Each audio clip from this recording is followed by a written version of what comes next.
வணக்கம். வன்னியர் சங்கம் மற்றும் உழைப்பாளர் கட்சி மாநில தலைமை அலுவலகம் இன்றைய சூழ்நிலையில் வன்னிய குல சத்திரியர்கள் நாங்கள் எல்லாம் தலைவர்கள் என்று சொல்லிக்கொள்ளும் நீங்கள் எல்லாம் உங்களுக்கு எந்த வகையிலே நீங்கள் எல்லாம் ஒரு சமுதாயத்தின் தலைவர்கள், சமுதாய பணி செய்பவர்கள் என்று இந்த சமுதாயம் நம்பும். எலெக்ஷன் நேரத்திலே அதிமுகவிற்கும் திமுகவிற்கும் நீங்கள் வாக்கு வங்கிகளாக பயன்பெறுகிறீர்கள். இங்கே ஒரு கோஷ்டியும் அங்கே ஒரு கோஷ்டியும் செல்கிறது. உங்களை எல்லாம் இந்த சமுதாயம் எவ்வாறு நம்பி அரசியல் ஆளுமையை உங்களிடத்திலே கொடுக்கும்? இன்றைக்கு நேர்த்திக்கு வந்த ஒரு தலைவர்களெல்லாம் தனித்து செயல்படுகிறார்கள்.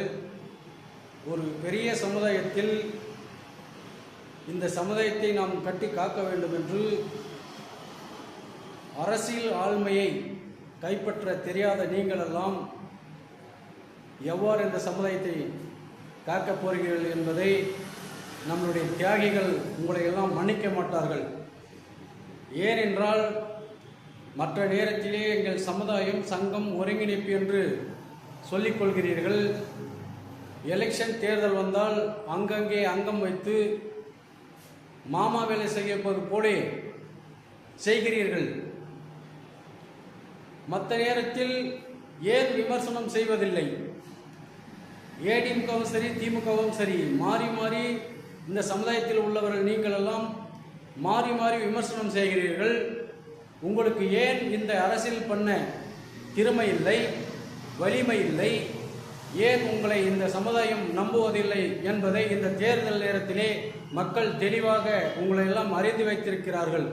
ஆகையால் இனிமேலாவது இந்த நோக்கத்தை விட்டுவிட்டு நம் அரசியல் ஆளுமையை எப்படி கைப்பற்ற வேண்டும், எப்படி வாக்கு வங்கியை நம் மக்களிடத்திலே நம்ம மக்களை ஒன்று திரட்ட வேண்டும் என்பதை கற்றுக்கொள்ளுங்கள், தெரிந்து கொள்ளுங்கள்.